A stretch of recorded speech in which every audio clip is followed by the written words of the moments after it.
podcast Suara Tanah Kita, tempat ngobrol seru soal isu-isu yang sering luput dari perhatian, namun sebenarnya berdampak besar banget nih bagi kehidupan masyarakat. Contohnya mengenai soal tanah, agraria, dan juga kehidupan masyarakat adat Indonesia.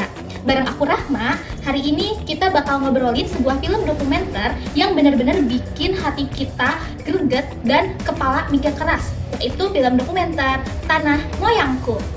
Film ini berdurasi 84 menit yang bukan cuma menampilkan konflik agraria saja, tapi juga menampilkan dan menyuguhkan kenyataan-kenyataan pahit soal bagaimana tanah, air, dan ruang hidup masyarakat kecil makin terdesak oleh kekuatan besar, yakni korporasi dan kebijakan negara.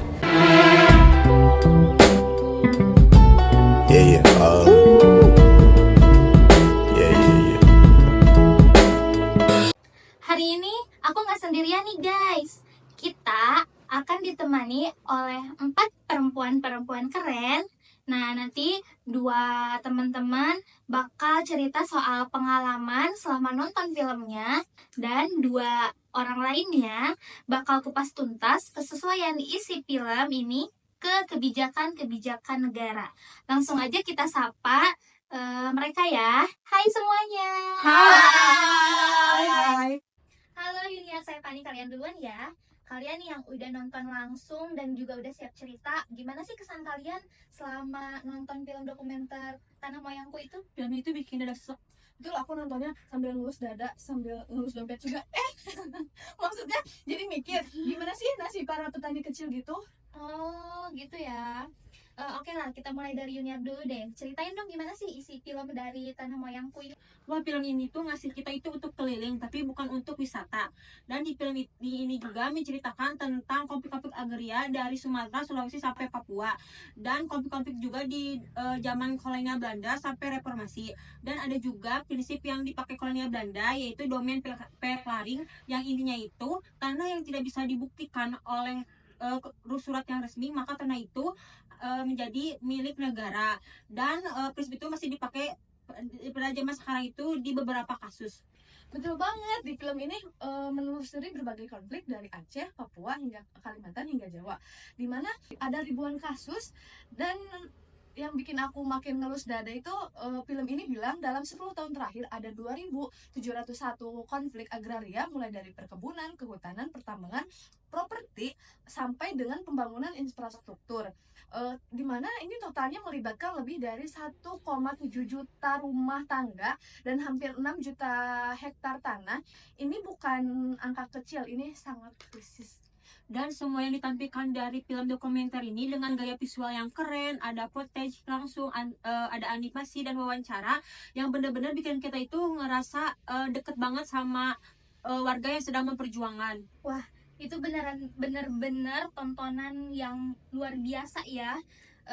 Kalau menurut kalian nih, kira-kira bagian mana sih, part scene mana gitu yang bikin kalian itu nyentuh dada gitu? Kalau kata Saipani kan ngelus dada gitu ya tadi ya. Coba ceritain dari Saipani dulu deh. Bisa aja. Kalau menurutku waktu keluarga petani ditangkap karena tuduhan nyolong sawit ya.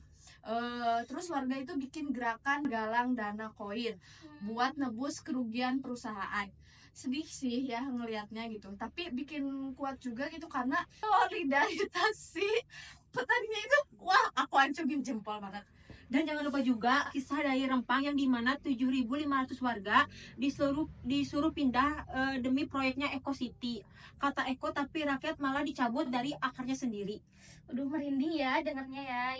Bisa kasih contoh gak kasus spesifik ini yang kalian ingat dari film itu? Kan pasti ada diceritain beberapa kasus kan ya. Nah, yang kalian ingat deh, yang paling melekat di pikiran kalian. Menurut aku itu salah satu yang paling nyantol di aku itu di desa Mentagai Hulu, yang dimana warganya itu disuruh pindah karena ada proyek kelapa sawit, dan warga yang ingin mempertahankan tanah itu malah dikriminalisasi, dan mereka itu dianggap merusak fasilitas perusahaan hanya karena mencabut bibit kelapa sawit yang ditanam di tanah mereka sendiri. Oh, terus kalau kamu kira-kira apa?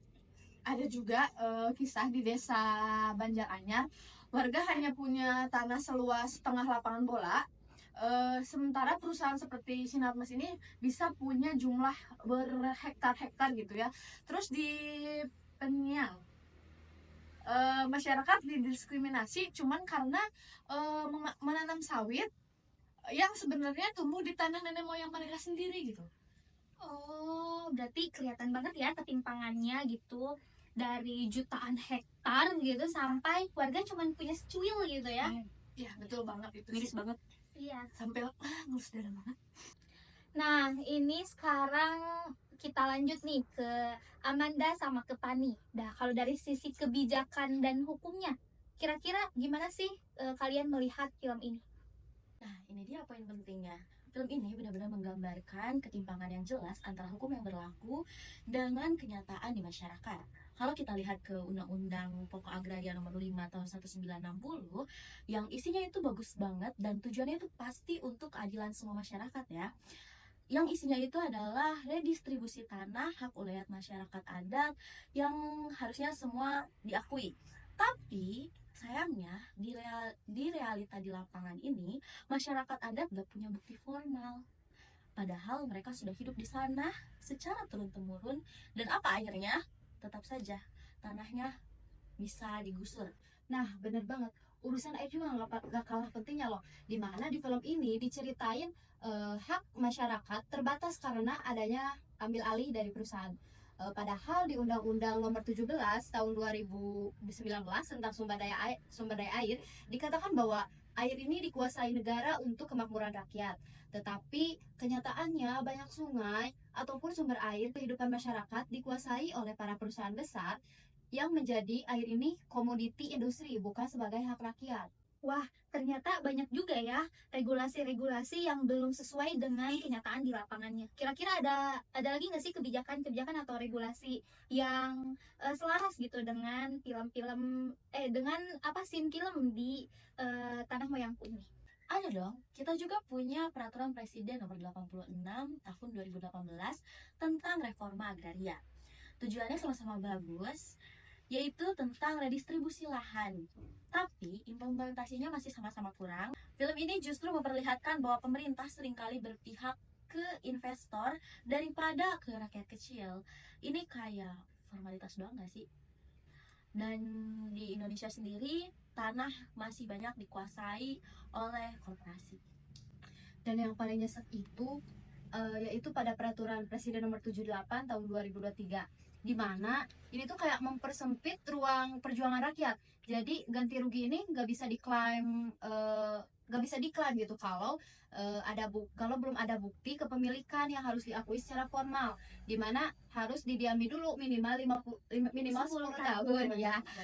Dan itu pun harus disetujui gubernur. Bayangin aja gimana kan masyarakat adat bisa punya bukti kalau dari dulu aja sistemnya nggak adil gitu ke mereka. Padahal banyak warga adat yang nggak pernah pegang sertifikat karena sistemnya itu yang sendiri yang nggak inklusif. Wah, jadi intinya ada gap besar ya antara semangat hukum sama praktik di lapangannya gitu ya. Betul banget, film ini tuh kayak cermin, bukan cuma ngasih gambaran masalah, tapi ngasih tamparan ke kita semua. Mau sampai kapan masyarakat kecil dibodohi dan disingkirkan? Setelah semuanya pada speak up nih tentang film dokumenter Tanah Moyangku ini, menurut kalian nih gimana? Ada nggak sih solusi untuk konflik-konflik agraria di Indonesia ini? Menurut aku sih salah satu kuncinya tuh ada di pemerintah ya. Mereka harus mengkaji ulang tuh semua regulasi dan peraturan yang mereka buat gitu. Jangan sampai aturan yang mereka buat itu ngerugiin masyarakat kecil, ya kan? Setuju banget itu. Tapi menurut aku itu bukan cuma itu aja, komunikasi juga penting. Kayak pemerintah dan perusahaan harus lebih terbuka, harus transparan untuk waktu mengambil keputusan, apalagi yang nyangkut soal lahan warga gitu. Nah, iya sih benar banget ya, karena banyak banget nih konflik-konflik tanah itu yang ujung-ujungnya karena masyarakat ini nggak tahu apa-apa, terus tiba-tiba tanah mereka dibilang udah jadi milik perusahaan gitu ya. Kan kacau ya itu. Diambil gitu aja. Iya. Terus kalian pada tahu nggak sih sebenarnya sengketa tanah itu bisa juga diselesaikan tanpa harus ke pengadilan? Serius itu. Nah, itu kayak gimana sih contohnya? Ada nggak sih contohnya gitu? Nah, ada salah satunya itu bisa lewat arbitrase. Jadi arbitrase ini cara menyelesaikan sengketa di luar pengadilan yang dipilih para pihak dengan menuliskannya sebagai klausul dalam perjanjian khusus setelah sengketa itu terjadi. Misalkan beberapa hal yang perlu diperhatikan nih kalaupun lewat arbitrase ini, yaitu dengan penentuan sengketa pertanahan apa saja sih yang dapat diserahkan penyelesaiannya pada arbiter, penentuan tentang siapa yang berhak menjadi arbiter, serta penentuan sifat keputusan yang sebaiknya ini bersifat final dan tidak dapat dimintakan banding gitu. Menarik juga ya, tapi kalau masyarakat itu gak paham soal arbitrase, bisa juga lewat cara yang familiar gak sih, kayak musyawarah, Mediasi. Mediasi. Bisa juga mediasi. Ya, di Indonesia budaya musyawarah tuh masih kuat ternyata. Jadi buat sengketa tanah yang sifatnya perdata, nggak nyangkut pidana atau administrasi mediasi. Jadi mediasi atau musyawarah bisa jadi solusi buat kita, asal dua belah pihak sama-sama mau duduk bareng dan ngobrol baik-baik kayak gini. Ya intinya sih kalau komunikasi dan keadilan itu harus berjalan bareng ya. Jadi jangan ada yang ditinggalin gitu ataupun dikorbanin gitu. Ya, betul. Berarti berat banget ya ternyata konflik agraria ini. Tapi penting banget nih buat kita bahas kan. Nah, oke. Terakhir nih. Aku udah ada satu pertanyaan yang dipilih dari kawan-kawan agraria ini. Kita tanya ke kalian berempat ya. Kira-kira ada satu kalimat saja. Kenapa orang ini harus nonton film dokumenter Tanah Moyangku? Karena film ini bikin kita sadar bahwa tanah itu bukan sekedar aset tapi warisan leluhur, dan tanah itu bukan cuma milik tapi identitas kita sendiri. Kalau dari Amanda dulu. Kalau aku sih karena hukum tanpa keadilan hanya akan jadi alat kekuasaan ya.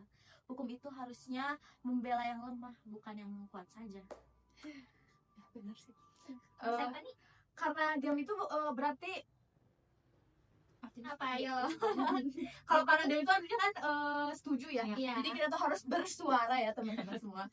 Karena solidaritas adalah kekuatan utama masyarakat melawan ketidakadilan.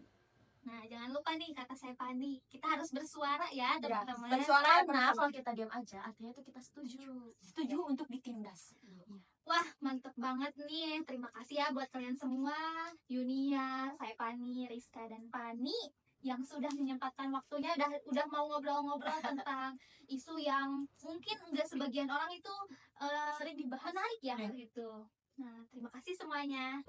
Nah, jadi video dokumenter ini memang menyajikan potongan-potongan dialog dengan masyarakat lokal yang terkena dampak, lalu membangun empati para penonton dengan ketidakberdayaan mereka melawan pemerintah dan korporasi besar yang saling berkelindan gitu.